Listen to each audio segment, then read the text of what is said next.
All right, so I've got my pinch pot from the last video, and I'm going to make this a little bit bigger. So I'm going to take this a step further, and I'm going to do what's called a coil method. So what this is, I've got my clay, and I'm going to make a series of coils to stack on top of this to make it go up, in, or out, so I can make it inward. I can dictate the shape based on how I place my coils. So I've got my started coil here. I'm just going to kind of squish it into a log shape, and then I'm going to take my fingers and I'm going to roll my coils. Now, rolling coils is a practice. So my hands start out like this. I roll, and I'm using my fingers because my fingers are round, so they roll. Keep my fingers together, and then as I roll, my fingers expand. So in, one more time, and then out. So, and I am applying a little bit of pressure to roll that coil, and I want it to stay as even as possible. That's the goal. We want a nice even coil. We don't want it thick on one end and thin on the other. We want a nice even coil. So this is a pretty good size coil. I like to think that coils should be about finger width. Otherwise they get too thin, and then you have these fragile pottery walls, and then you're trying to get your pottery to stay upright. So now what I'm going to do is I'm going to place this coil on top of my pottery, and there it is. And I'm going to do another one just like it. Then what I want to do, I do about 2 to 3 coils at a time. But now what I want to do is I want to fully attach these coils. When you fully attach the coils like I'm doing here, you do not have to score, slip, and stick. You can simply just smooth it down and in. It does actually move the clay. That's okay. No big deal. And then we want to go on the inside and do the same thing. So now the coils are smoothed down and they're going to stay. We don't want to be able to see those coils anymore for the type of coil pot that I'm making. If you want visible coils, meaning you see the coil, then you have to score, slip, and stick it. But for this example, we are smoothing down all the coils, so we don't need to do that. So my pottery is getting a little bit taller. Now, if we want this pottery to go inwards, we're going to start making our coils shorter. So here's my clay. I'm going to start out again, kind of squishing it into a coil shape. And then I'm going to take my hands, and then I'm going to, remember, it's together and then wide.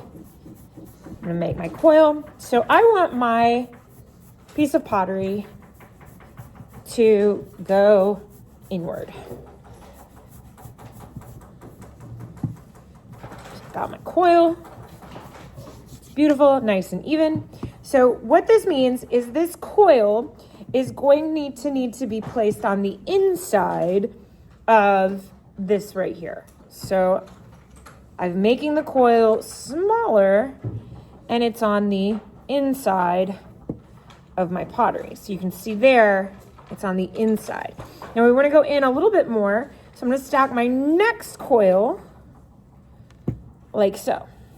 So you can see they're going inward. Now again, same process. I'm going to smooth this down so I don't have to score, slip, and stick. Now if I want the pottery to just go straight up, I'm going to stack the coils directly on top of each other. So now I've got my shape. I want to just go straight up. So I'm going to just stack my coil right on top of the one below it. It's exactly the same size. So now we're going to go upwards. Doing another coil. We will kind of fix the shape of this in a minute.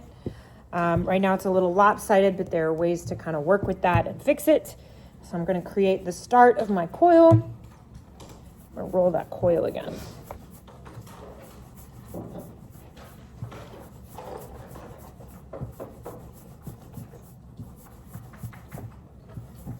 So once again, I'm just going straight up. So this next coil is just gonna go right on top, right on top. I'm gonna do one more straight up, right on top, okay? So it's kind of got this jar shape. Now let's say I want my coils to now start to go outward.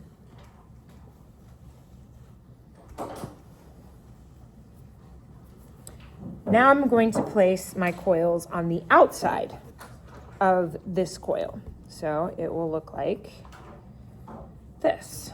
And this is gradual. When you're taking your pottery inwards or outwards, you want it to be a gradual change.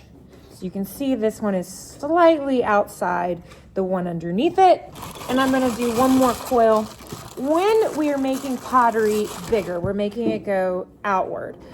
We want to make sure that we don't get carried away with that, because gravity will, in the heaviness of the clay, it will kind of start to do this and fall over. So we want to be careful not to go too wide. So what I'm going to do, here's my coil.